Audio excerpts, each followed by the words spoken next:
Welcome to Flunking the Written, a fully spoiled Buffy the Vampire Slayer podcast in which two Uber fans break down every episode of the show. Join Kimberly and Megan every other Tuesday as they overanalyze each scene and discuss the Buffyverse at large. Now let's meet up with the Scoobies and get into this episode of Flunking the Written. What can I say? I flunked the written.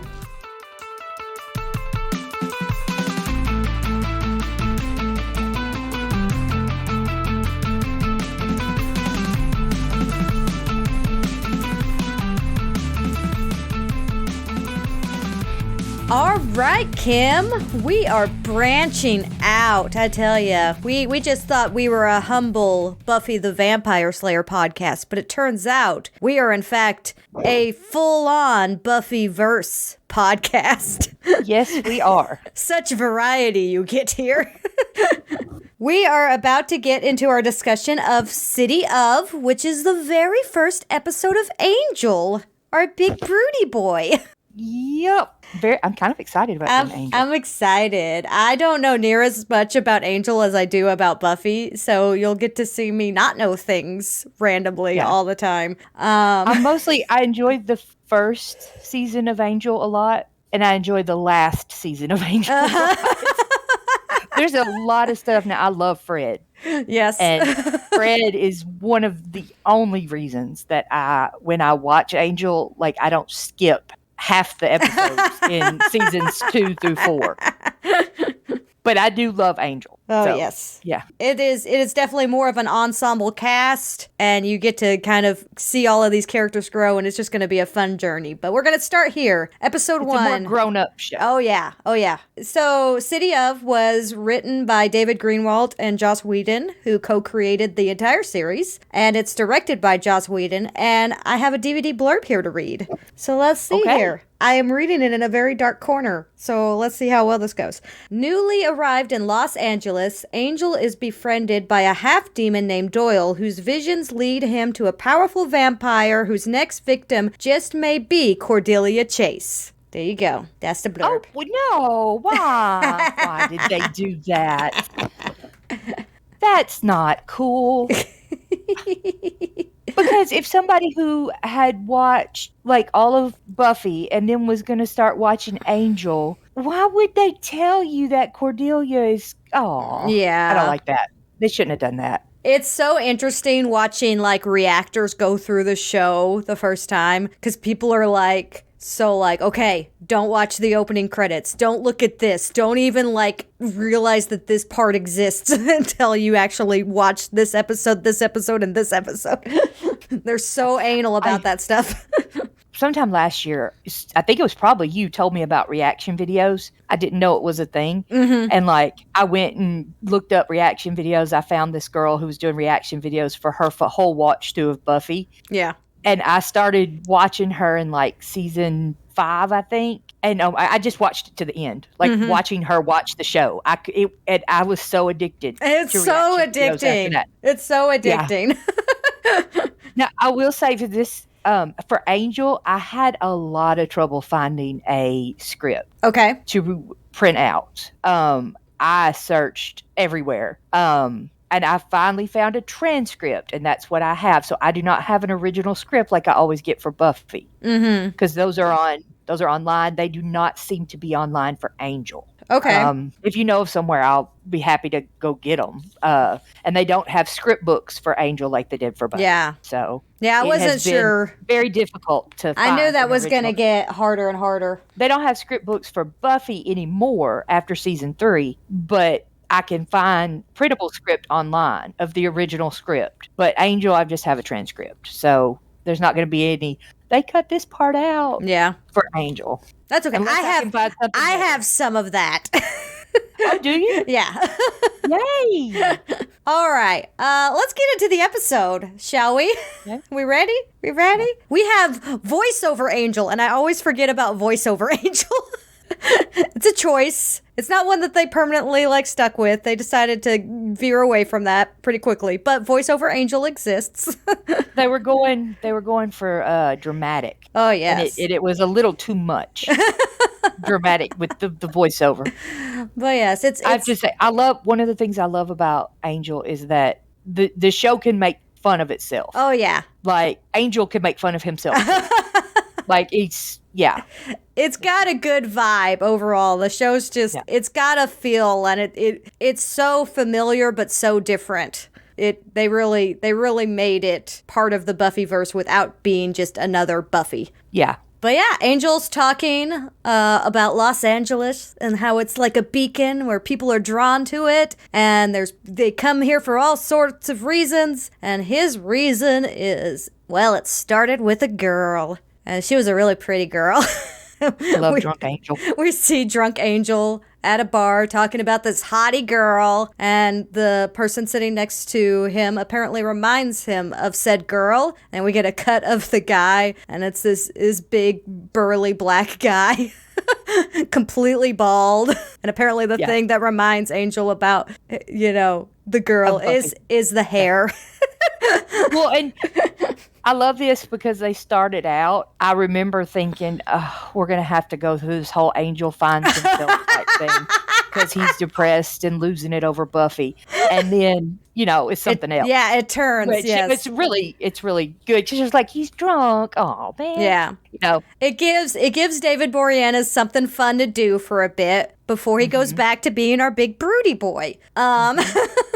So anyway, he's at a bar. There's some guys there with some girls, and it all seems, not the most savory, but still pretty normal stuff. Angel's there being very drunk, and eventually the guys ask the girls to leave with them, and that they're gonna go have some real fun, and they all exit, and Angel immediately changes tone and straightens up, gets out of his chair, and starts marching out after them. And it's, you can tell that there was definitely some acting going on there. But part of me also wonders if he wasn't getting just a little bit tipsy as well, because he carries on the act outside. So he might have been partly acting, partly like, I'm here anyway, might as well have a few. Well, I think he carries it on outside because he wants to get closer to him before he gives it away. Because he's walking up stumbling, saying, anyone seen my car? It's big and shiny. He's still playing up really, really wrong. Yeah. So I think it's probably still acting and now we know he's acting, so we can appreciate how good it is. Yeah. It's interesting that the Angel getting to put on an act. We see several times throughout the series, but even in this first episode, where Angel acts to get the advantage. Like, he's acting drunk here. Later on, he has that little bit where he's getting the security guard to be caught unawares when he's trying to get into the mansion. It's these little moments in this episode where we also have a guy look Angel straight in the face and say, "You're an actor." Maybe Angel has a future in LA as an actor, and he just never took advantage of that. Be a lot of night shoots, though. That'd probably be annoying. Yeah, they would have to shoot everything at night. So yes, he's outside. The gentlemen are getting a little handsy and appear to be actually vampires. Go figure. And Angel stumbles out, playing drunk, asking about his car. It's big and it's shiny, and they just kind of try to brush him off, tell him to leave, and he gets right up in their business, and then turns again and becomes badass Angel guy, complete with hidden tactical spring-loaded stakes. Yeah, Angel has got himself some Batman gear. Yeah, we got Angel gadgets. I think that continues through most of the first season. Yes. With different kinds of cool Mission Impossible type tech. It's kind of like... You're like, where did he get this from? He has no money. That Buffy episode that we make fun of, where they're trying to steal the box from the mayor and they're using all these gadgets, and Angel's just apparently got a craving for them now. He just... Oh, yeah. He wants all the gadgets. I do think they keep the wrist stakes for the entire season, because I think at one point you see Gunn using them, and at one point you see Wesley using them. They're handy. Yeah. They're pretty handy. I like them. Maybe they just made them for everybody. It would make sense. I would if I was constantly fighting vampires, I would like a spring-loaded stake attached to my wrist. Yeah, I mean, you would think he would send some to Buffy for Christmas or something. Buffy doesn't need that. Buffy's too good. Yeah. Buffy don't need gadgets. He dispatches of 2 vamps at once with these fancy wrist stakes. Say that 3 times fast. And continues to fight another vampire, eventually vamp-facing himself. And can we take a moment? They talk about it in the commentary a little bit for this episode, but they tried to do something with the vamp makeup that didn't entirely work. Yeah. And my understanding is that the lumpies, like the prosthetic is okay, but they like tried to airbrush it to make it darker and more menacing, and it just makes it look really, really fake. Oh, but they course correct pretty quickly, I think, into the season. But yeah, they were trying something. They were trying for a grittier, darker, scarier vampire look, and it just didn't really work out. Didn't really work out. But anyway, all the vamps are dead at this point. Angel's left with the 2 girls. They're trying to get closer to him, say thank you and all of that, and he keeps trying to get them to leave as he's turned his back to them. And finally, as they reach out to him, he spins and shows his face and says, "Stay away from me," and they like shy away, and then you get the iconic shot that will be at the end of the opening credits forever and always, his power shot. He doesn't get to redo a power shot ever. This is the one. And it's great. It's a great shot. And then we get the opening credits where we get to see it again in like 30 seconds. It's great. I have one problem with the ending of the scene. Mm-hmm. Right here in this scene. And I think this is like the only time they do it. Because after this, it's, he's back to Angel again.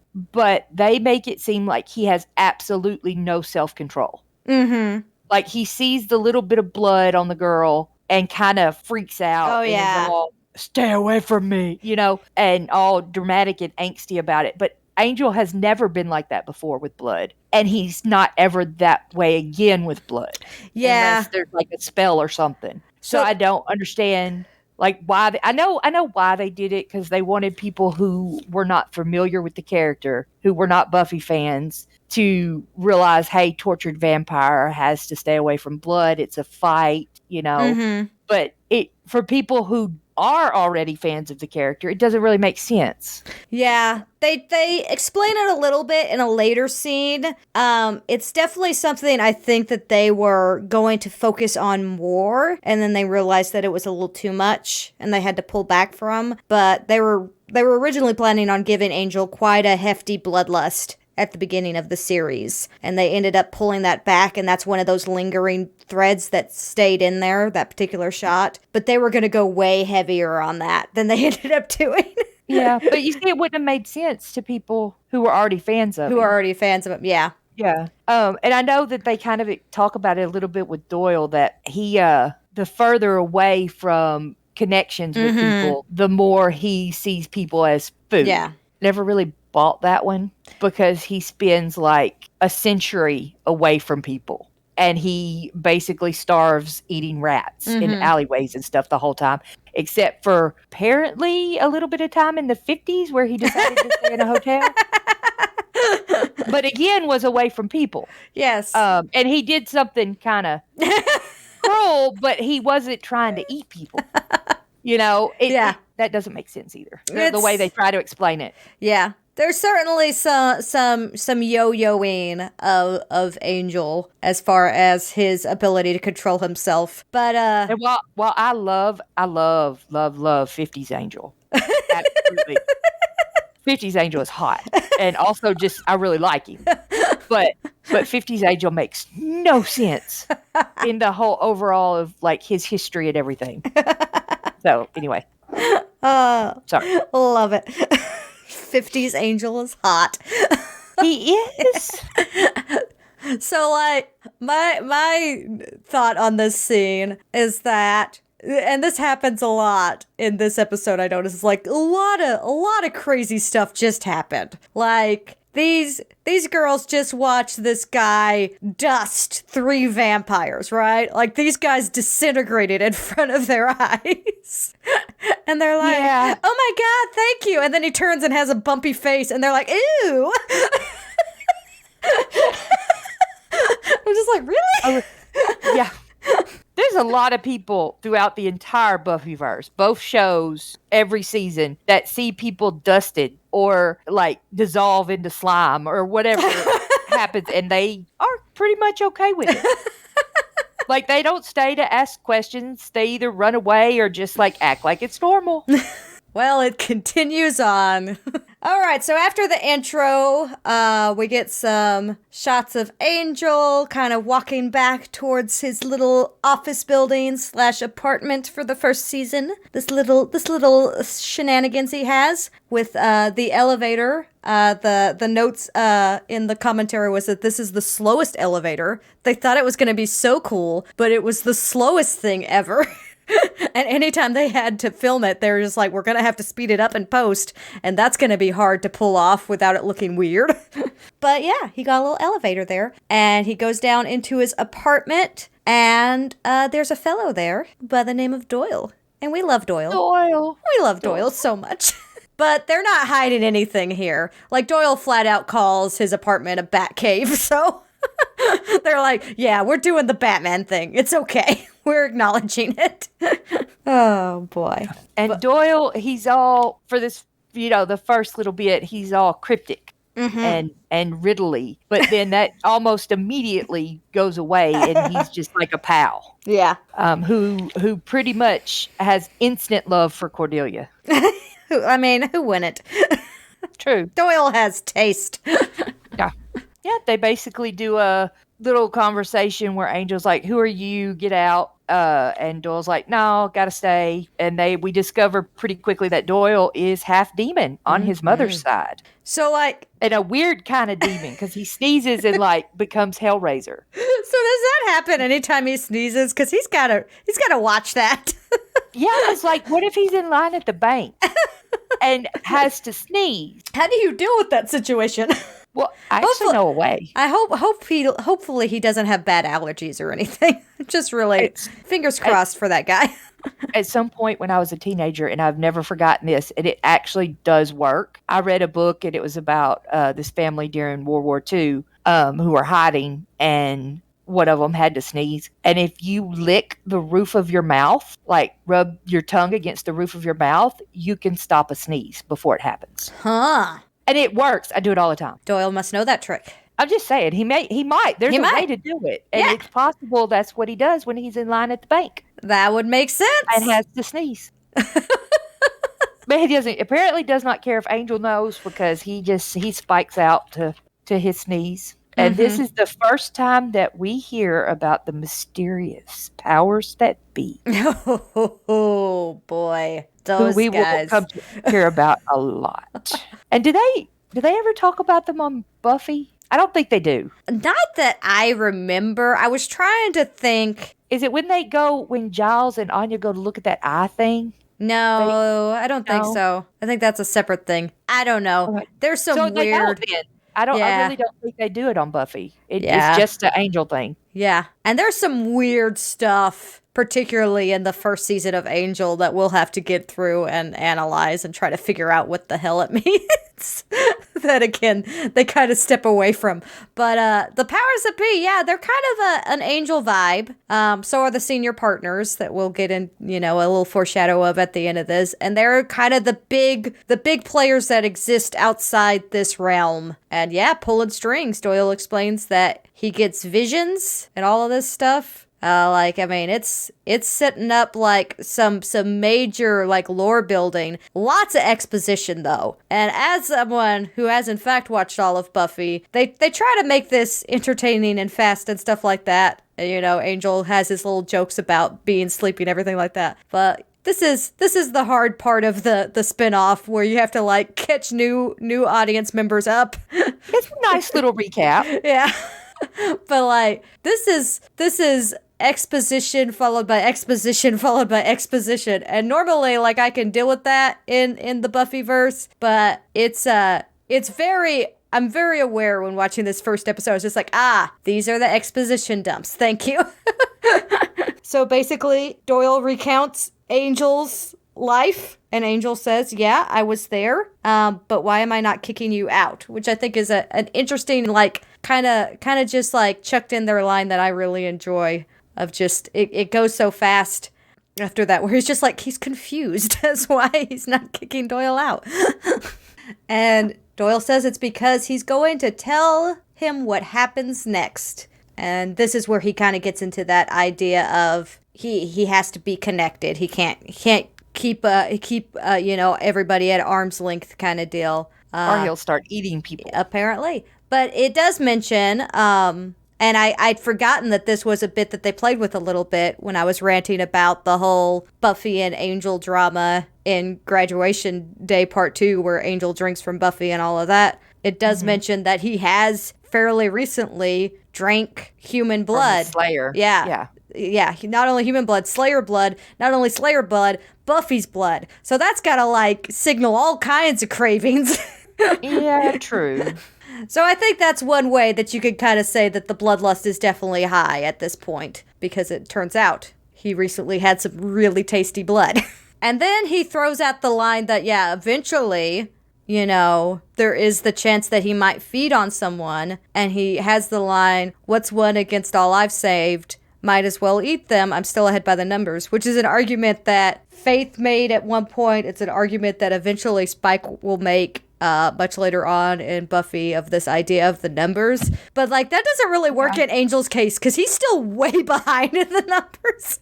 Turns out Angel killed a lot of people. Yeah, but he also kind of saved the world, like the entire world. So I think he's probably still ahead in the numbers. He also tried to destroy the world that one time too. Yeah, unsuccessfully, but still, the intent was there. I mean, if we're putting things on a scale, I think he's still in the above. Oh, because billions of people. Then they go outside so they can continue exposition while walking outside. Change of scene. Of course, yeah. Doyle talks about how it's nice to have the gadgets and everything, but he's, has to have that human connection. And then a homeless lady asks for some change, and he tells her to get a job. Yeah. Not Doyle's best look, but it's there, and it's kind of one of those little quirks about him. And it says it's not about saving lives, it's about saving souls, which I like that line. I like that line a lot. It's not really what ultimately happens, I think, but still.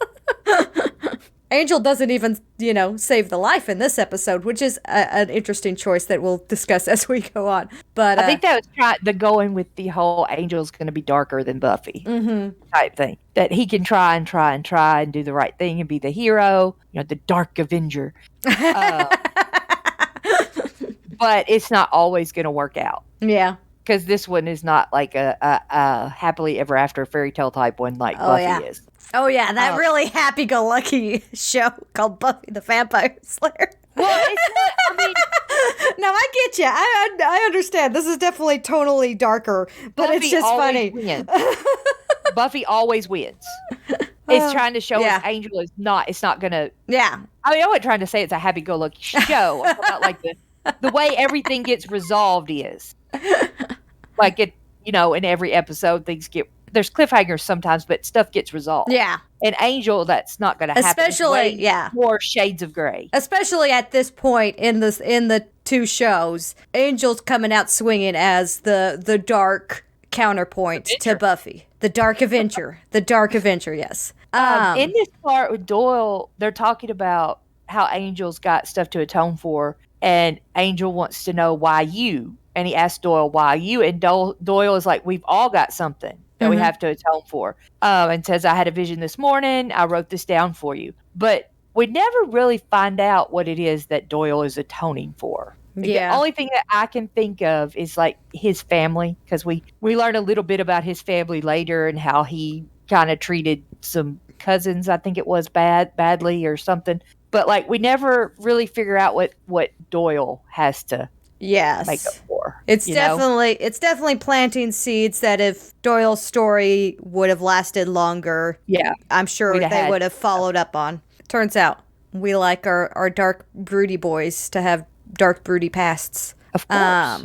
But yeah, so you don't become dark and broody unless you have a past. So Angel gets a note that says Tina coffee spot, and Doyle says that she needs help, but he doesn't know with what. That's Angel's business. He just gets the names and tells him to just go and do grown-up talk because high school's over, which I kind of like that whole nod. That in a weird way, Angel himself has also been stuck in high school because he's been hanging out with high schoolers for the last 3 years. And then you get this lovely back and forth. You gotta make with the grown-up talk now. Why would a woman I've never met even talk to me? Have you looked in the mirror lately? No, I guess you really haven't, no. Angel's still like, I don't want to do this. And he's just like, it's the whole point of this little exercise. And then asks, are you game? And then we cut to the coffee shop where Tina works. And Tina's begging for extra shifts. She's trying to get as many hours as she can.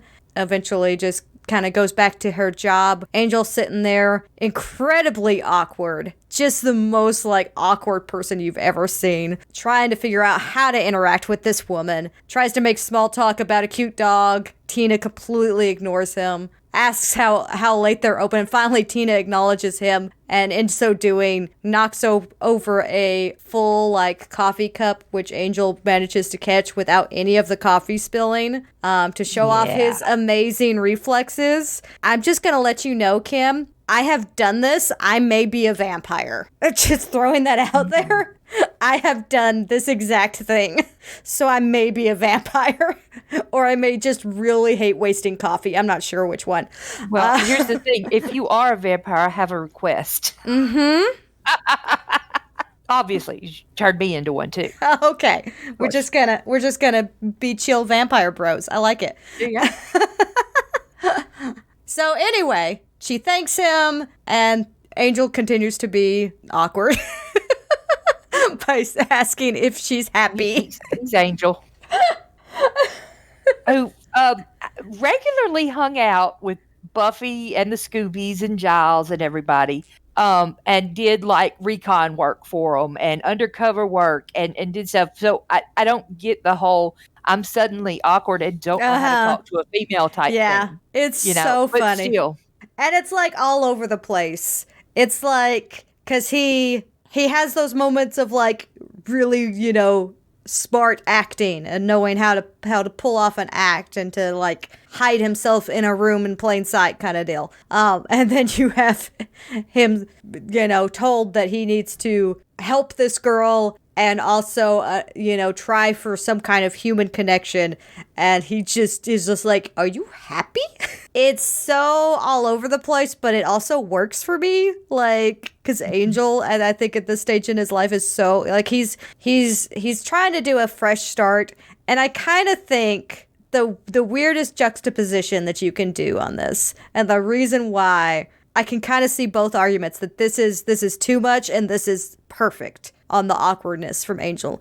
But if you go back to Buffy and Angel's first meeting, right? He's very suave, he's very controlled, he's very calculated. And then his entire relationship with Buffy happened. And so now you got this other, a blonde girl that he's supposed to help. And he's just like, fudge, I don't know how to do this.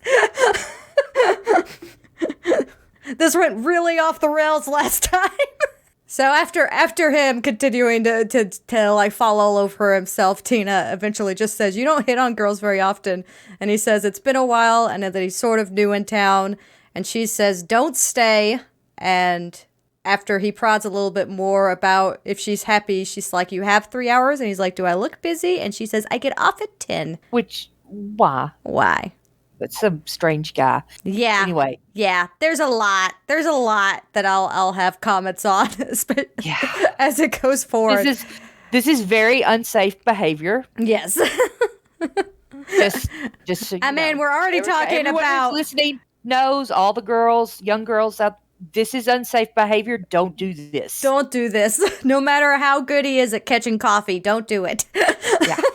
But then we're outside again, and Angel is leaning against the side of his convertible that we have absolutely no idea where he got it. And Tina comes out, and she's wearing like an evening dress. Mm-hmm. And immediately is like, I know who you are, what you're doing, and like pulls out mace to spray at him. Mm-hmm. And she thinks that Angel is working for someone named Russell. And Angel manages to convince her that he's not working for Russell and that he wants to help her. And she tells him basically, I need to get home. I need a ticket home. I don't want to be here anymore. I'm not safe here. You know, all that. And then she's like, but it wasn't me asking for money. And then there's a cute little thing where Angel asks where she's from. And she says somewhere in Montana. And Angel's, I was there during the Depression. Like, oops. She kind of looks at him and he's like, oh, my Depression. I was depressed there. Great cover up. Not awkward or anything. Great cover up. Yeah. And then Tina, she explains, you know, she came to LA to be an actress. They weren't hiring. She needs money to get home. And there's a girl that owes her money and she's going to get it. And Angel offers to drive her. And then we are at a fabulous Hollywood party. And we open to a woman named Margot walking around videotaping people. And let me just say, there's a lot of bad people. Well, actually, there's not. There's only a couple of bad people in this episode until you get to the end with the lawyers. But Margot, just about as evil as Russell is. I'm just saying. She's pretty... There's definitely some layers there if you're just like, No, she's bad. Bad person. I just want to give props, though, because we've got our official introduction to Tina. They've gone to the party, and you've had just a few moments with her.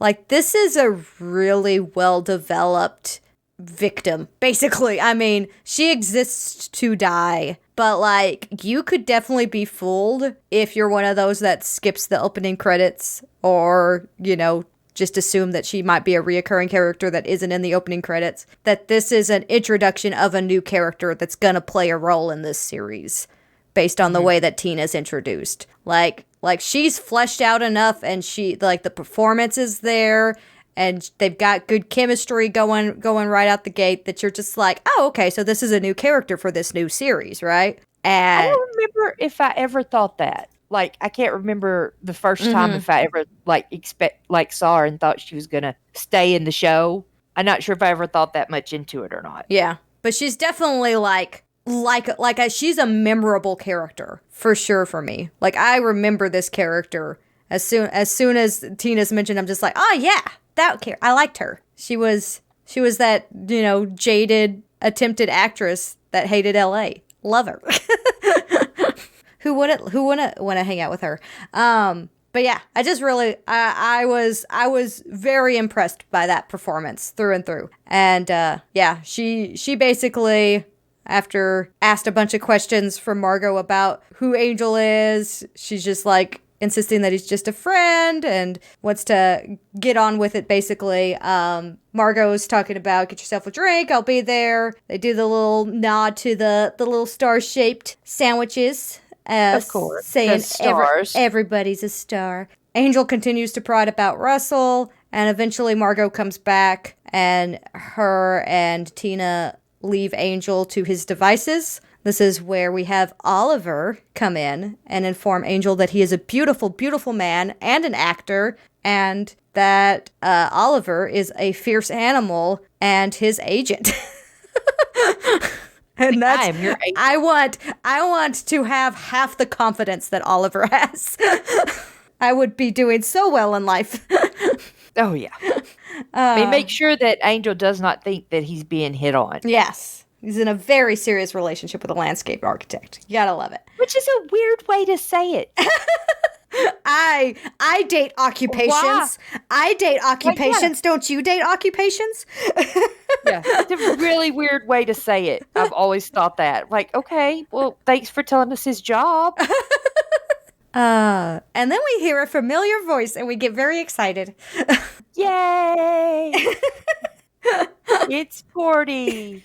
That's a good very excited. I'm impressed by that level of acting you just did. That wasn't acting. I like Cordy. I know you like Cordy. Especially in Angel. It's just so funny the way you're just like, yay.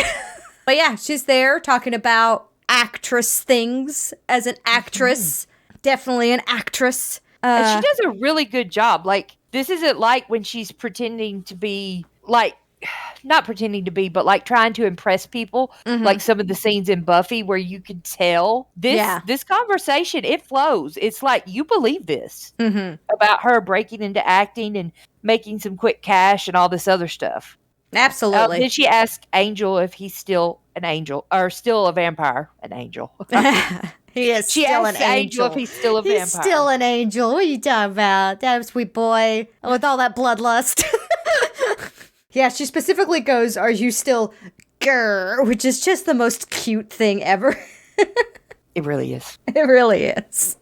There's several bits in here that are just very natural, conversational, fun bits that explain things to new viewers. And I think sometimes it's like forced in and you can tell, that's there, so you can have that bit of lore dump. But like him being like, oh, there's, it's not actually a cure for that, and the bit earlier with Doyle being like, well, I'm not a vampire because I didn't need the invite. There's little nods here or there that's just like, all right, here's a bit of lore for you, but we're gonna put it in conversationally, and they've done that in pretty crafty ways in a couple of places here, which I appreciate. There's one later where Angel's just like, doesn't like mirrors. Like it talks about mirrors a couple of times.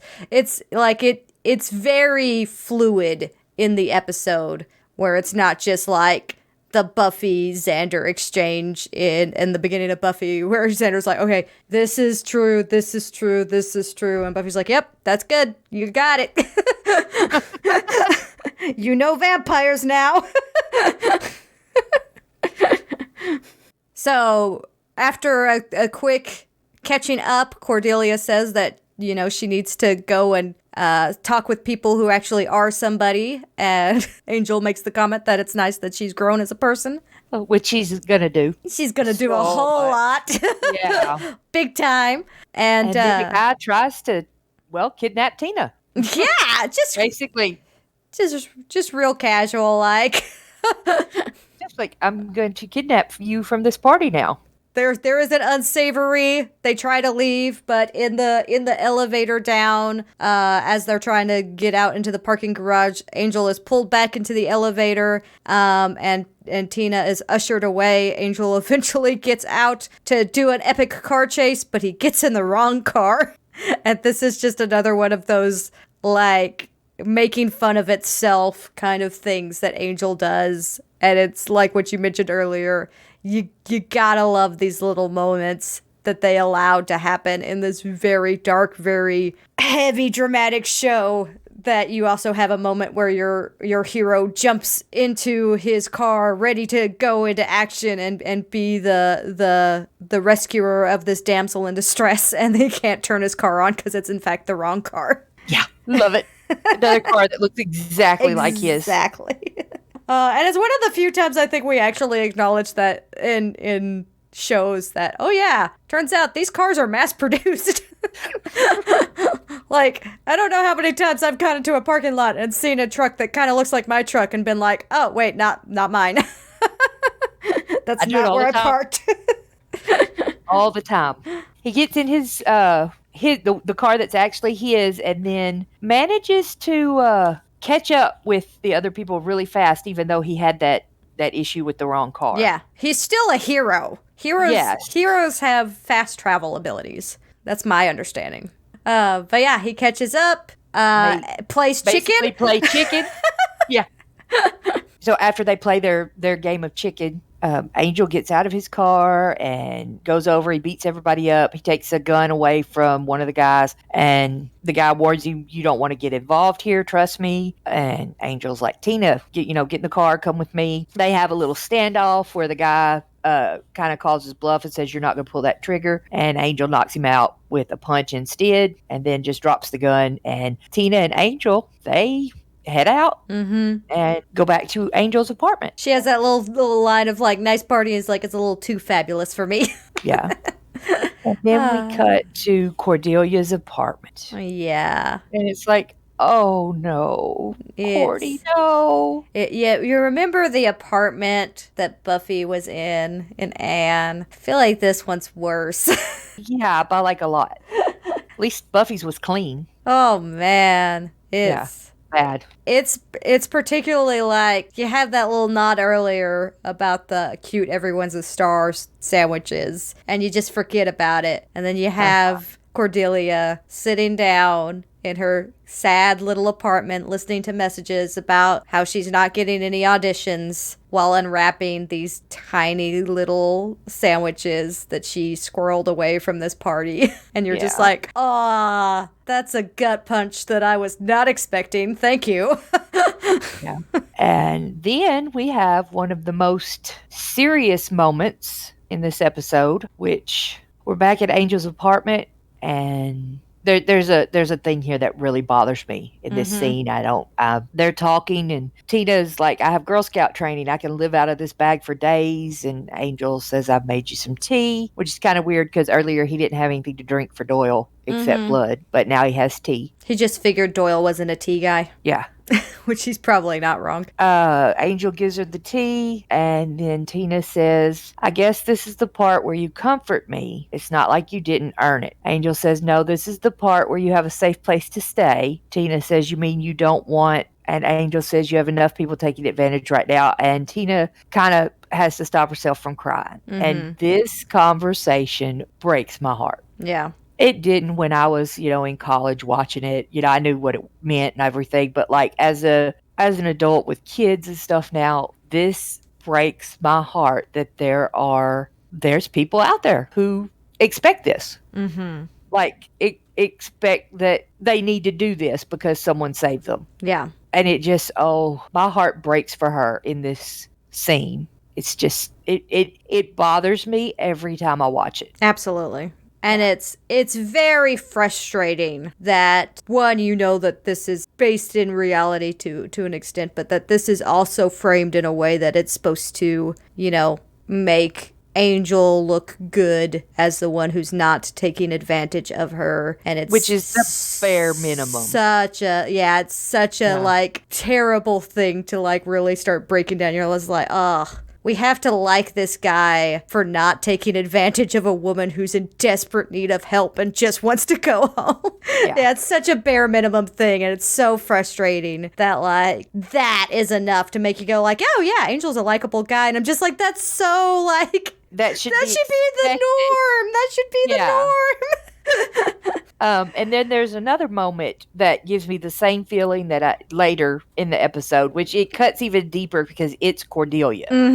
But we'll get to that part. Yeah. This is just, and I'm not naive. I know that this happens, and there are a lot of people out there like this, but like Tina, but just. Well, and it's just, this is part of the thing that's like makes me really like almost want a more fleshed out, more long running character arc for Tina, because she's been through stuff. Like, she came from, a very rural area, very open lands, very, majestic, came here with a dream, and is now to the point where she is running from her life, and that this guy who's offered to help her, she expects to want sex in return. Like, that's where she's landed after, chasing a dream. And then she has a tragic death after. It is just such a tragic, terrible story to watch. And you're just like, oh, yeah, this may be a little darker than Buffy.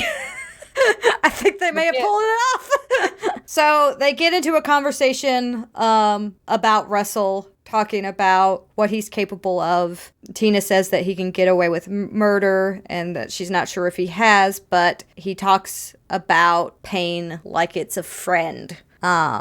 which is so like strange that she has this conversation, and anytime you see Russell interacting with her or interacting with Cordelia later, he puts on this front of being like very, nice and concerned and like I'm here for you, I'm your friend and stuff like that. And yet like she talks about like there's apparently another side of Russell interacting with these women, or that they hear about behind his back to explain his darker side, because we usually, in just the conversation we see, you see the mask that he wears, the front that he puts forward of being the helpful, wanting to do what's best for you kind of guy. But here she's like really getting into details about like just how scary this guy is. And explains that she knew a girl named Denise and that she disappeared off of the face of the earth after she tried to get away from him. And Angel goes into action after that. Tina is sleeping and he goes to the library, which apparently was going to be something that happened a lot in Angel and then just didn't. There's going to be a lot of like library sessions of figuring stuff out. And it's funny because like there's a scene in season 2 of Buffy where Angel goes to Willow and is just like, can you look stuff up on the computer? Because I don't know how to do that. And now he's just like in his chair, got like 3 computers going at once. He's just like, whoop, whoop, whoop, whoop, whoop. And I'm just like, when did like Willow and him just like have some study sessions? Yeah. Where did he get a convertible at? But, that one bothers me. He did a lot in those few months between leaving Sunnydale and where he is now. He's got a pretty spacious, like, office space and apartment under, like, Cordelia makes the whole comment about him not having any kind of investments at the end of the episode, but he's got to have something squirreled away somewhere.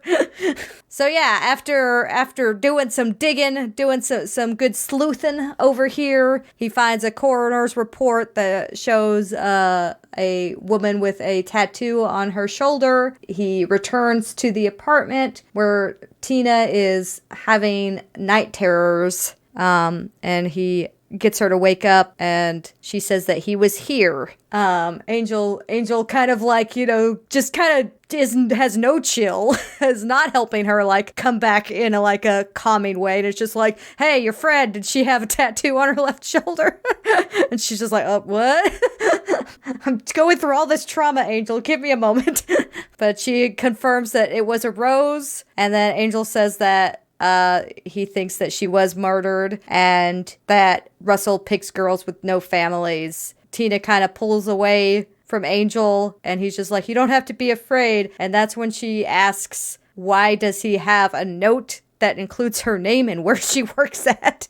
Yeah, which, I mean, is very suspicious. It is. It is, in fact, something that Angel probably should have thought about before leaving out. Yeah, I mean, if I was her, I would be weirded out too. Yeah, especially we don't know what all Russell has done to her. But she seems very suspicious the whole time that Angel works for him. So she knows that he's going to send people after her, or he's done it in the past. Yeah. Angel tries to keep her from leaving and catches on fire. Yeah. It's one of those situations where, for plot reasons, he has to immediately burst into flames when a little bit of sun touches his skin. But like other times, Spike could just walk in broad daylight for like as long as he's got a blanket on. Like literally the finale of Buffy, he's walking in broad daylight and he's just kind of holding his coat over his head. And I'm just like, dude. Yeah, it's very different. But anyway, yeah, so he catches on fire, which is one thing that's of concern to Tina, but then he also gets bumpy face, which is also concerning. And so she leaves. The triple threat: a note with your name and the place you work. The guy spontaneously catches on fire when sun touches him, and his face morphs into a disfigured, weird shadow, oddly airbrushed face. Then you get out of there. Yeah, then we're at Tina's apartment and we see Russell, and I mean he just looks creepy. Mm-hmm. He has a middle-aged man that's going to hit on your teenage daughter type creepy face. Well, and a very telling point to make here is that he is in her apartment sans invite at this point. So he has been here before. He is that much a part of her life that he has been to her place before. So yeah, like this is some really creepy stuff. This is some long game stuff. And he even talks about like he wasn't really ready to kill her yet. Like he wanted to drag this out longer. Like Russell, in a lot of ways, is kind of a version of Angelus that might have existed today had he never gotten the gypsy curse and had lived all the way through. Like, this is the kind of stuff that Angelus loved doing. He loved drawing things out. He loved messing with people and manipulating them and just making them miserable before he finally killed them. And this is what Russell does. Like, it very much echoes the type of torture that Angelus used to do. It's not pleasant. It's not fun to watch. I don't like it. But yeah, she comes in, starts acting like she's just packing her stuff, but then she pulls a gun and aims it at Russell, who's fairly casual, clearly trying to manipulate the situation here. Oh, yeah. Oh, yeah. Apparently admits he owns the building, like the whole block, and she wants to know what he did to Denise. Which is interesting. I wonder if that's... Because I know on apartments, you still have to be invited in. But if you're the owner of the building, does that supersede? Maybe he hasn't been in her apartment before. I still like the idea that he's been in her apartment before. If you're renting it, I think maybe... Okay, so I don't know about... The invite logic never made sense.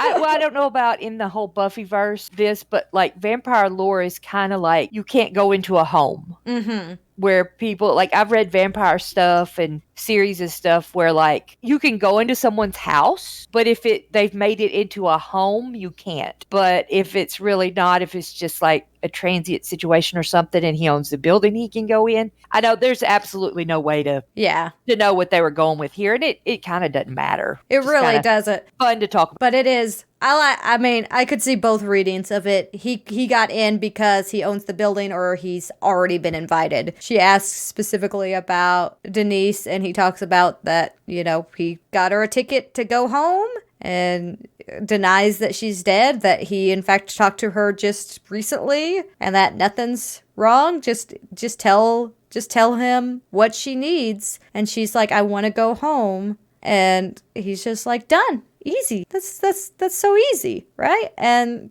continues to comfort her and says, what's been causing you to spin your head like this? And she's just like, there's this guy and he turned into something. It was the most horrible thing I've ever seen. And this is when we get revealed that Russell is also a vampire.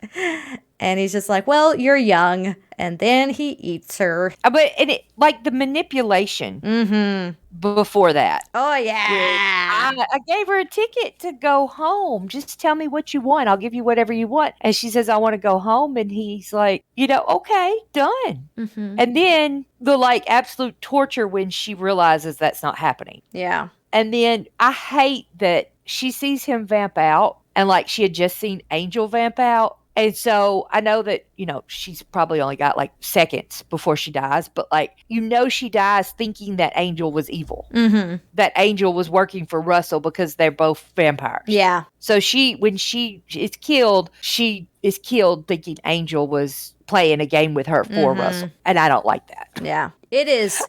It doesn't matter to her, I'm sure, but I don't like that. But it is like a tragic, tragic story. And I think that echo it rings true. Because like I said, the things that Russell is doing is the kind of stuff that Angelus did. And so like playing those against each other and having her feel like Angel betrayed her through all of this also like justifies like Angel got very emotionally connected like after this. Like, he wants to get at Russell, right? He wants to take Russell out because Russell is pulling the kind of stuff stuff that he used to pull, and he knows how damaging that is, and he knows what Russell is capable of. I think that's one of the more subtle things blended through here that really works for me is the idea of Russell being a version of what Angelus could have been, with all of the advantages of the modern world, Again, you had that nod at the end where Cordelia's just like, you never developed an investment portfolio. Russell did. Russell is living the high life, and I kind of agree. You should kind of be a millionaire. Yeah, if you've lived this long. But Russell played the game that I have a feeling Angelus would have played. The torture. Oh yeah. Yeah. But just getting into a position, because if you even go back to the idea of Angelus and Darla together, and the idea of him rebelling against the idea of vampires living underground, right? Because the master was always underground, and he was just he and Darla lived above ground in more lavish, situations than what vampires traditionally did. I feel like Angelus would have been the kind of vampire that, had he persisted as the evil thing he is throughout all of this, would be living in luxury, just torturing, anybody that tickles his fancy until he gets bored of them and kills them and moves on to the next person. That would be his lifestyle. And that's who Russell is, exactly. I'm not sure how much, Angelus would have wanted to, buy out a whole bunch of companies and be, CEO of everything, but he'd want a nice lifestyle. People to do it for him. Oh, yeah, which is basically what Russell's doing anyway. That's So, Angel runs into the apartment. Tina's dead on the floor, and he goes and touches his fingers to the bite mark and pulls back and has blood on his fingers. And it cuts away here. This is the cut part. They actually filmed it. They intended this. This was the crux of the episode when they were first pitching it, and then they realized it was too much. It was too dark. But he originally was supposed to taste her blood in this scene. Was he? Yeah, he was supposed to be licky, licky, licky, licky, yum, yum, yum. That's how dark and how strong of a bloodlust that they were originally planning for Angel. And that's why some of those scenes earlier on lingered, but this one they were just okay, we'll give you that. We'll pull that one. We understand that maybe they're going a little too far on this. Yeah. But yeah. So, back at the apartment, Angel's talking about Stacy with Doyle, saying that we need to track this guy down. He's our ticket to Russell. And so they kind of come up with a plan. Doyle's got some leads that he's going to work. And Doyle kind of comforts him in a moment, says, you couldn't have known that she was going to run out like that. And Angel says, forget it. And then I made sure to note this, because he says, let's get to work, which is such just a thematic thing throughout all of Angel. And of course, the very last line of Angel is, let's go to work. So I got giddy when that line hit. I was just oh, he says, let's get to work. It's just such a huge mission statement of Angel, and it's right there. And I just didn't realize it was right there. Doyle continues to reiterate that he can't cut himself off. And Angel's I don't want to share my feelings. I don't want to open up. I want to find the guy that killed Tina, and I want to look him in the eye. Then what? Then I'm going to share my feelings. It's good. It's real good. Yeah. Gotta love just a really badass Angel moment, and that's one of them in my mind. Just oh yeah, you don't want to mess with this guy. Speaking of excitement for me, we get a scene here with Russell in his mansion watching footage from the party. This is another layer of yeah, Margot's a terrible person, because Margot's just filming all of these people and then releasing them to Russell. Here, Russell. Here's such a non-character. Yeah. But and you if you were talking about this episode, just discussing it without a script or anything, you probably wouldn't even remember her. But she is bad. She is just, yeah. The whole reason she was videotaping the party was for Russell. Mm-hmm. So basically he could watch it and pick new girls. And he sees Cordy. Yeah. He sees Cordy on it, and this is he's like, who is this? I think I should meet her. And the lawyer says, he's got a bunch of lawyers with him, and the lawyer's like, is this going to be another long-term investment? And he goes, no, I don't think so. I just want something to eat. And it's like, oh my gosh. Oh, yeah. We're like, oh, Courtney's fixing to get eaten. Yeah. They're not going to go that dark, are they? Are they? Are they? No. Yeah, but apparently vampires have lawyers now. Yes. Lots. And oh my gosh, just every feeling I have. I love that he's just lawyer. Like there's no, we don't get to know his name yet. We don't get to know who this is, but man, am I so excited for Lindsay. I love Lindsay so much. Everyone loves Lindsay. He's so good. It's just, and it's such a interesting, like, character that's such a feature of Angel and then just doesn't exist and then is such a feature of Angel. He just so beautifully bookends the show and I love him. I don't know that the actor that plays Lindsay. I don't know his name. Christian Kane. He's so good. That sounds familiar. Yeah. Have you ever watched The Leverage? Yes. Okay. He's in that show. He's amazing. Yes. Right. You've watched it, you know. Yes. It's one of my favorites. He's so I like, and that's part of the reason, like, I mean, I like Lindsay regardless, but I definitely really like Lindsay because of Christian Kane's performance as Lindsay and just Christian Kane in general. Like, it's just such a good. Like, watching Leverage and becoming like a fan of that actor made me like his character in Angel more. Yeah, I could see that. But anyway, so that's happening, and now we're worried about Cordelia. Then we are at a gym, and the guy, Stacy, who was kidnapping Tina earlier, is talking to someone when he's attacked by Angel. Yeah. Just out of nowhere. Angel has no chill at this moment. No, yeah. But he wants to know about Russell, where he lives, what's the security, and Stacy's like, look, whatever she was to you, you have no idea, forget it. And then Angel's like, oh yeah, he's not big on the daylight and mirrors. Yeah, it's another great, like, little blended in, like, here's some lore, but it's so, like, you don't even think about it.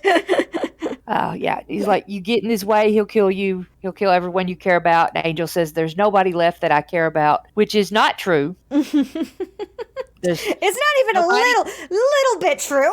Yeah, it's not even close to true. Like, what? That line, it was a really, really good line. It's very dramatic. It's very dark, hero-y, and it's love. But it only works on the people who are new to Angel. Yeah. And have never watched Buffy. Like, that's the only way that line works. Yeah. I can imagine that it was a pretty awesome line. Mm-hmm. If your reaction to it was not, yeah, there is. There's a blonde girl not too far from here that I think you care a lot about. Right. And a lot of people around her that you care about. So after Angel announces there's nobody left that he cares about, we cut to Cordelia and just like, I love this so much. Like, it's just the two of us just start gushing. You know how much we care about Cordelia in this moment. But like, just her with her positive affirmations, just trying her best. I am somebody. I matter. People will be attracted to my positive energy and help me achieve my goals. I am right where I'm supposed to be and not dying for something to eat. It's a lovely, lovely, lovely scene. And Margot calls her. And Yeah. Again, in my notes, and every time the script mentions Margot, I don't like her. Mm-hmm. So, I don't know. Have I mentioned enough that I don't like Margot? I feel like people may have become aware. It is interesting that she's talking about, like, guess who saw my videotape? And Cordelia's just, like, listing all of these possibilities. And I'm just like, so this is just something that they know about. That she just films all of her guests and just, like, funnels it out. Yeah. Yeah. But in Cordelia, oh, poor Cordelia. She's like a director, a manager, an assistant to an assistant who wants to spring for lunch. Mm-hmm. Like, oh, give her some food. She wants some food so bad. And then Margot tells her it's Russell Winters. And so we now have a vampire with the last name, which I think is the only time that happens in the Buffyverse. I mean, there's characters that exist as human that get turned into vampires that have, because like we know Harmony's last name. I'm sure that's true. I don't know her last name, but I'm sure that exists, and that if you said it, I would know. I think it's Kindle. That is it. I knew that. But like I'm talking about any like established vampire, Like just vamps with no actual story beyond that. Yeah, none of them have last names. This guy does. Russell Winters. Yeah, he's an investment guy. Yeah, she's like immediately confused. The investment guy? What? And Margot's like, no, he'll help you get started, and he's gonna send a limo for you tonight. Mm-hmm. And I'm sure that Cordelia immediately realizes that this guy's not gonna help her for nothing, which is kind of shown later when she's having a conversation with him. Which is, I think, this is one of the ways that this episode is so dark. Yeah. Which she is hungry. She is in like a 1-room apartment with the walls falling down and roaches and nothing to eat for over a day so far. And, you know, she's like, oh, okay, well, let me go in this limo to see this guy at his house. Yeah. When you get a call from someone like Margot and just like, I know this guy, he can get you whatever you need. You just have to meet him. He'll send over a limo. And you're just like, okay, I'll do that. You're at desperate levels. So then we're back to Angel's apartment, and Angel's getting ready to go, and Doyle's like, best of luck. And Doyle mentions that he's got some fairly large coin riding on the Vikings game, which is our first hint that Doyle has a little bit of a gambling problem. Angel's like, you're driving. And Doyle's like, no, I'm not coming. I don't do this. I'm just the messenger. And kind of Doyle is now involved in everything. Mm-hmm. He's not just he's one of the team. Yeah. They're partners so far. Well, they don't really have a team yet, so they're kind of partners.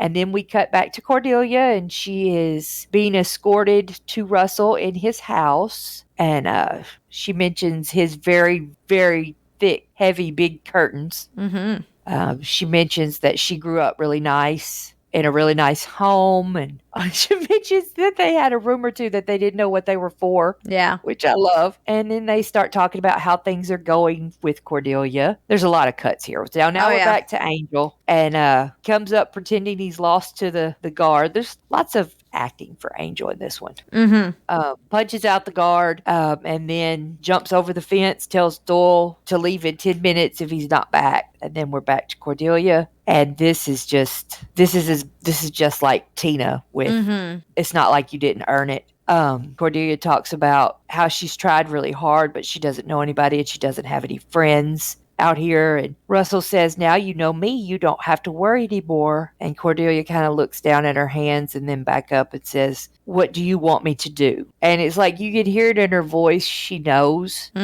what she's expecting and kind of accepting that she's going to have to do it, because like she can't go home. She doesn't have one. Yeah. She really doesn't know anybody. She has no like true friends at this point. Like she really doesn't have anywhere to go. And you know, we know she's starving, so she's gonna. This episode is really dark with a lot of this stuff, and yeah, there can be triggers for some people. It's definitely like right there. Like if you can read a lot into this. Like clearly the intent's there, but the more you dwell on it, the more you kind of get swept up in these really emotional, like sickening scenes. It's interesting that I think part of what works in Angel is Angel can be more of a commentary on Hollywood in general. And so you have these two struggling actresses are the ones that play these scenes of just expecting this as a reality. And that is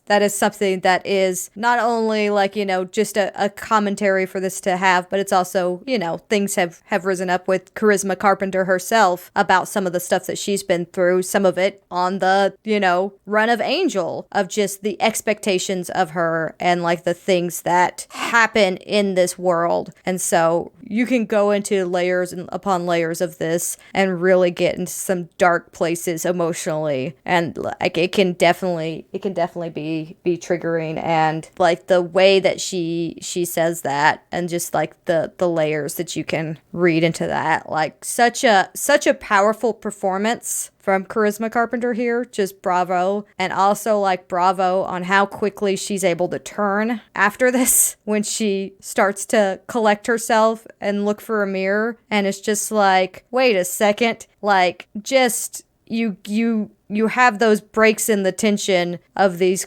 comedy relief moments where she's just like, you're a vampire. I'm from Sunnydale. I know about vampires. But like the performance here, you're like, if you just dwell in that moment and don't move on with when the comedy relief comes through and just dwell in that moment and how dark it was and what Cordelia was expecting before she realized what Russell was, it's devastating. It tears you apart. But yeah, Cordelia figures it out though, fortunately. Yes, she does. She realizes because of no mirrors and heavy curtains that this man must be a vampire, which is quite a bold declaration. She's not wrong, but it is quite a bold declaration.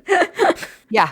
I wish that they would have had like Cordelia be the one to slay him. Yeah. Like she managed to do it or something. That would have been a really cool thing to have in the episode with Cordelia being part of the thing. But I mean, they did it well where Cordelia just shows up in the office and then Angel pushes how Angel eventually takes care of it. But I still kind of wish Cordelia could have, like, maybe he had like a guard that came to help. And she dusted the vamp. Yeah, just had one moment. Yeah, one moment in there somewhere. Because it is the issue is where we have in a way it's kind of falling into those tropes of the dark, male hero and the damsels in distress, and you definitely have, both Tina and Cordelia playing the role of the damsels in distress. They don't really have their like moments of power in this episode. Tina has some awareness, like she defends herself several times. She pulls the mace on Angel, she pulls the gun on Russell, but she is definitely the victim through and through, and definitely falls into the trope of is it just called fridging the woman when you kill a woman to advance a man's plot. So like there's a lot of problematic, like, we talk about the feminist wave that comes from Buffy and of course, you want to have Angel have that same story as well, but even Buffy's problematic by today's standards, and watching this episode you're just like, this is definitely dated in a lot of ways. Yeah. Not to mention just in general, like tonally, I think as much as like the first season of Buffy dates itself, the first season of Angel really dates itself. Like it is definitely like you watch it and you're like, yes, you can tell that this is a product of its time just by every choice that was made. It definitely, you watch this and you're very aware that this is a point in history. So Cordelia flees. Angel gets into a position for his big heroic moment. He has like a freaking grappling hook, like special devices to blow out the breaker box. Like he's all geared up. He's go gadget over here. Like he's got all the tricks, and he blows out the lights as Russell gets a hold of Cordelia after chasing her a bit, and he steps out saying his name, Russell Winters, and Cordelia pulls away as Russell's trying to figure out what's going on. Russell threatens Angel by saying he's made a very big mistake coming here, and Cordelia's just like, oh, you don't know who he is. I love that part. You're about to get your ass kicked. So they fight. It's not as single-handedly Angel as it was made out to be. Russell gets a few licks in, but then the guards come in and they're really the problem because they have guns, because there's a lot of guns in this show. And Angel blocks the bullets from hitting Cordelia with his own body. Just takes like 3 or 4 in his chest and back, and grabs Cordelia and jumps over the railing of the second floor of the mansion down into the first floor and runs out.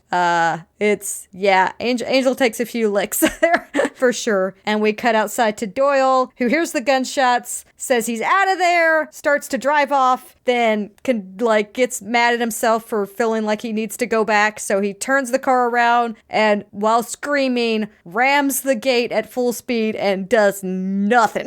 I love that. I love that. Yeah. And I just kind of dents the car.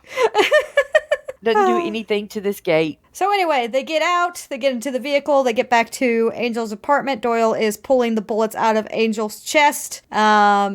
Cordelia says, finally, once the last bullet's pulled out, and she thought she was going to faint while barfing, which is just such a lovely visual. Yeah. And then she's very concerned, saying, "We're okay, right? You know, you put the fear of God into that Russell guy. He's not going to come after me." And Doyle and Angel exchange a look, and then we get another badass Angel moment, I suppose. We get Russell and Lawyer. We get Russell and Lindsay at Russell's big corporate building of corporate manpower. Talking about, basically the latest deal. You need some signatures. You're going to have all of this, new wealth, all this great stuff. Several top private investigators are trying to figure out who broke into his house, but they can't find him. They're looking into his whereabouts as Angel enters, and Russell says, "I believe we've located them." This is when we get the Wolfram and Hart drop. Lindsay steps up and gives Angel a business card. Angel just kind of walks past Lindsay as he continues to talk about how, he's going to force him into the light of day and all of this stuff. Angel just ignores him and goes straight to Russell, who's talking about how things are done a certain way in LA and that they can basically handle this as civilized men. He's just like, I do all the things by the books, and in return, I get to do whatever I want. And this is when Angel props his foot up on Russell's chair and asks, "Can you fly?" Kicks the chair through the window with Russell still in it as he comes crashing down in a very long shot of him taking a much longer time to burn up than Angel would have earlier in that moment. Again, for plot reason and for cinematic reasons, we take a longer time to burn up. He falls several stories, catching on fire in the sunlight, and eventually a pile of ash is seen landing with the chair bits busting on the ground below. Really cool shot. Really memorable moment. Definitely a cool thing for a pilot. But something I found out upon researching this episode that I have never noticed before, and it's just the most ridiculously hilarious thing to me. Because I feel like we have 3 mentions, right? Because we have Doyle saying, "Have you looked in a mirror lately?" Angel saying he's not a big fan of mirrors, and then Cordelia saying, "You don't have any mirrors." In this shot, you can see Russell's reflection in the building.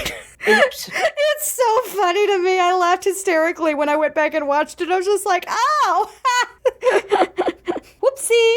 Angel says, "Guess not." Leaves the room, sliding the business card back into Lindsay's pocket, and Lindsay calls saying that they need to arrange a meeting. They've got a new player in town, but there's no need to disturb the senior partners with this. No, don't disturb the senior partners. What's interesting to me is that Russell's kind of shown to be a big deal in a lot of parts of this episode, right? He's definitely talked up a lot. You don't know what you're getting into with this guy, or he makes things happen. There's a lot of stuff. Wolfram and Hart does not bat an eyelash upon his death. It's just so good. It just shows it's just a subtle thing. Wolfram and Hart's just not even blinking. And I love that so much.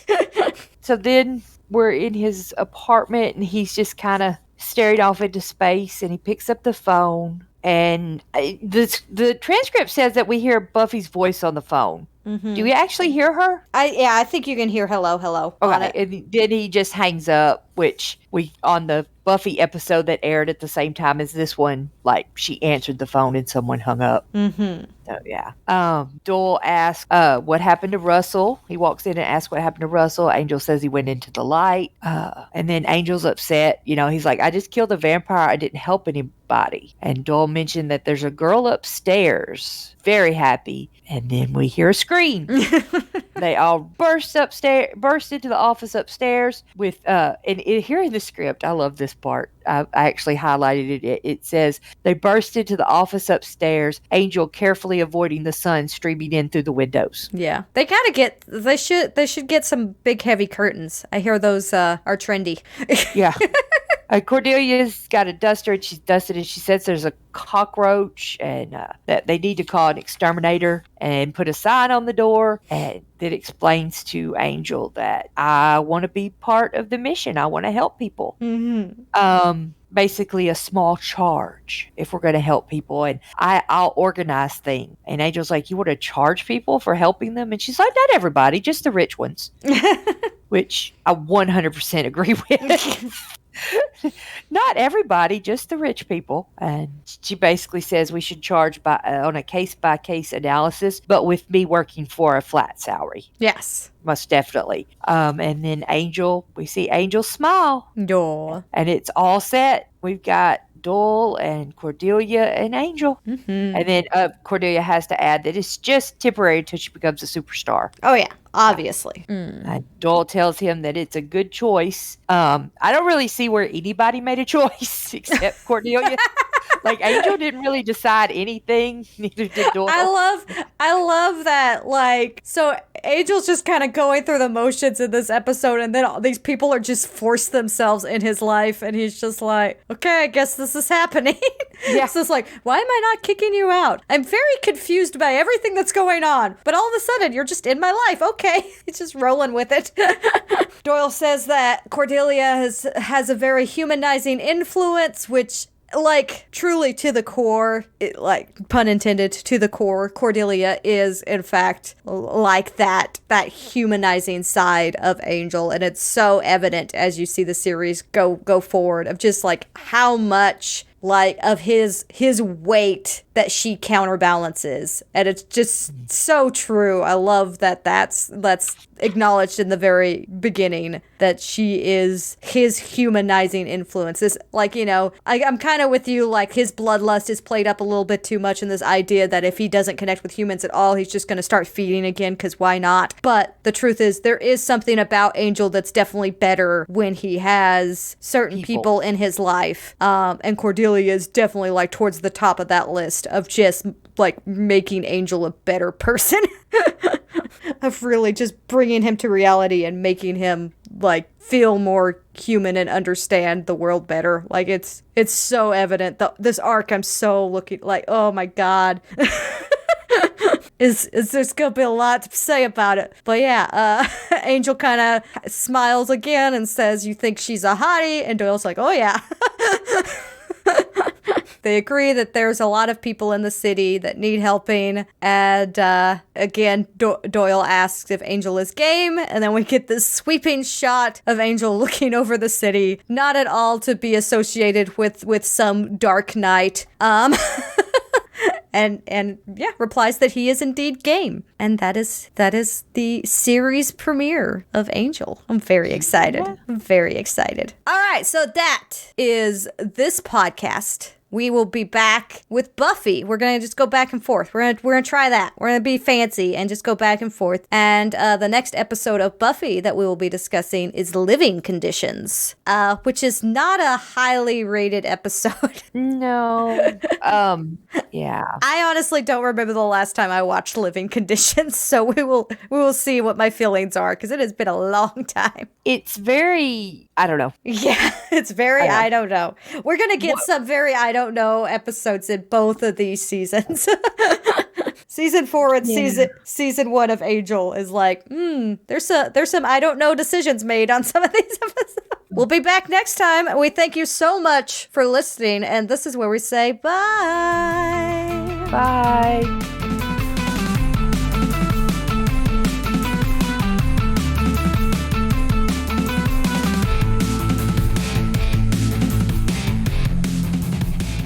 That was fun. I like it. Yeah, I thought we had some really good back and forth in that one. Yeah. Well, we've been doing this for what, a year and a half now?